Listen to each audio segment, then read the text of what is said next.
Өнөөдөр Монголын ард түмэн амьдрал хүнд байгааг бүгд мэдж байгаа. Улсын хурал дээр худлаагаар амьдрцгааж байна. Шал худлаагаар амьдрч байна. Өнөөдөр би ингээд бухимдаад, уурлаад, ингээд бахардаад ингээд баг 20 жил ярьчлаа. Тэгэхээр өнөөдөр улсын хурал хаалга хааж агаад энэ ашиг малтмлын амнаатын татварыг ашиг малтмал ашигласны төлбөрийг 1.7% буулгах гэж одоо эднээс ярьж байна. Гадаа өнөөдөр ард иргэдийн төлөөлөл энэ хүмүүсийг сонгосон хүмүүсийн төлөөлөл дуу хоолойгоо өргөж ярьж хөөрж жагсаж цуглаж байна. Үзэл бодлоо илэрхийлж байна. Тэгэхээр яаралтай энэ засгийн газар ерөнхий сайд их хурл төлөөллөө гаргаж энэ ард түмнийхээ төлөөлөлтөд уулз 5 метрийн цаана байж шít.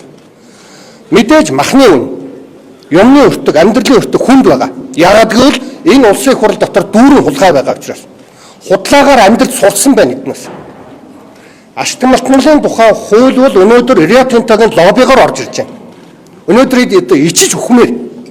Өнөөдөр дэлхий дээр ашиг малтмлын нөөц ашигласны төлбөрөө энэ зэсийн үн өсөж байгаа учраас бүр харин өсөж байгаа шүү дээ. Жишээлхэд ч одоо 26% оруулж байна шүү дээ. Дунджаар 14% байдаг. Одоо өсгөхөд 26%. Манайх 5%-аас 1.7% руу оруулж байгаа. Өнөөдөр Казахстан өсөж байгаа 24 онд хуулиа шинжилсэн. Чил 27 он шинжилсэн.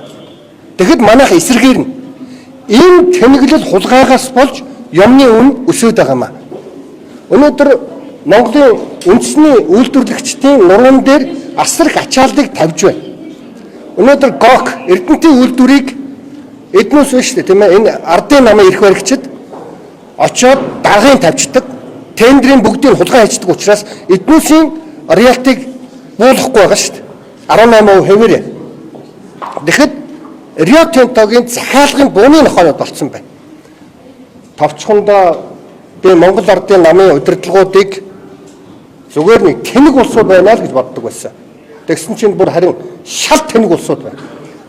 Өнөөдөр роялтыг зэсийн үн ингэж өсөж явахад 3 дахин буулгана гэж ярьдаг эдийн засгийн сайд. Сангийн яамны энэ тооцоосон шинжээч экспертүүдийн одоо өнөөдөр би чуулган дээр асуув. Ямар эрдэмтэн ингэ ярьчваа. А зүгээр энэ сайд нар бол Рио Тинтогоос галтгааны өрөөндөө нууцаар юм авсан байх магадaltaй болж хувирж байна. Магадaltaй гэж байна.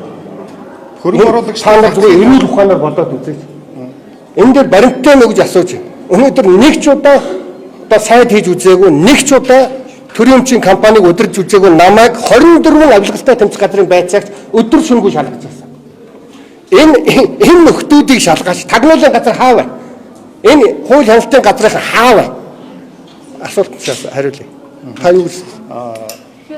Шүнэ та ингээд уун чамдтай зүгээр байгаа тэгээд заримдаа алга болчиход л юм байна.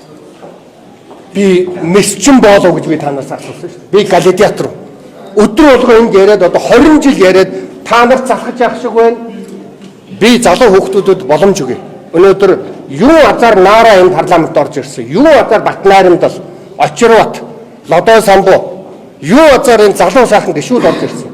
Эдэн шиг бусад гүлэг шиг гişүүд нь бас яриад гэдгийг боломж өгöd байгаа шүү дээ. Ах нь бол одоо дуугарвал бусдад нь ярих боломж олдохгүй болчиход байна шүү дээ. Юмны үнийн өсөлтөд одоо ард түмэн үнэхээр аврал ирж байна л да. Та бол өмнө бас одоо аврал ирж одоо ийм хөдөлгөөнийг бас хийжсэн шүү дээ. Тэрийг нэг ард түмнийхээ өмнөөс хийгээд өгч чаа гэж. Монголын улсын их хурлыг хаалгын данганд хаажгаад Рио Тинтогийн захиалгын хуулийг яриха болоо. Монголын улсын их хурлын гишүүд одоо сэтгүүлч маань одоо хүсэлт гаргасан учраас би хэлж байна шүү. Ингэж дохио өгдөг. Тусламж. Монголын ард түмэн өнөөдөр та бүхний сайн сайхны төлөө орилж байгаа, ганцаардаж байгаа, боорлуулж байгаа, сошиалоор бүлийдүүлж байгаа жирийн гишүүд, энэ сайхан залуу гишүүдэд дэмжиж өгөөрэй гэж би одоо энэ дохиог өгч байгаа. Энэ ч одоо хүчндүүлж байна гэсэн санаа юм а да. Тэгэхээр шудраг жирийн гишүүдийг бол ёстой цаан чинь байхгүй болтол нь хууль шүүхийн байгууллага, хяналтын байгууллага, сошиалоор тэр Рио Тинтогийн мөнгөөр алж өгч байгаа цаан чинь. Тэгэхээр Монголын ард түмэн шудраг сайхан та нар шиг ийм сайхан сэтгүүлчд байхад хэзээж ганцаардахгүй. Баярлалаа өнөрт. Амнатын хуулийг бууруулж байгаа нь бол одоо хөрөнгө оруулагчдыг татъяал гэдэг ийм тайлбарыг хийгээд байгаа шүү дээ. Ер нь бол хэн гэдэг ухаантай жаргахаа ийм зөвлөгөө өгч юм бэ гэж асуугаад байгаа шүү дээ. Энэ сайд нар бол усан тэнэгүүд. Тэгэхээр хэн гэдэг ийм ухаантай шинжээч эксперт дүгнэлт гаргасан юм бэ? Дэлхий дээр Чили, Казахстан, Канада би олон жишээ ярьж байгаа шүү дээ. Бүр харин зэсийн үн өслөөгөөд бүр үнийн хуур роялтигаа нэмж байгаа шүү дээ. Манайх бууруулж байна.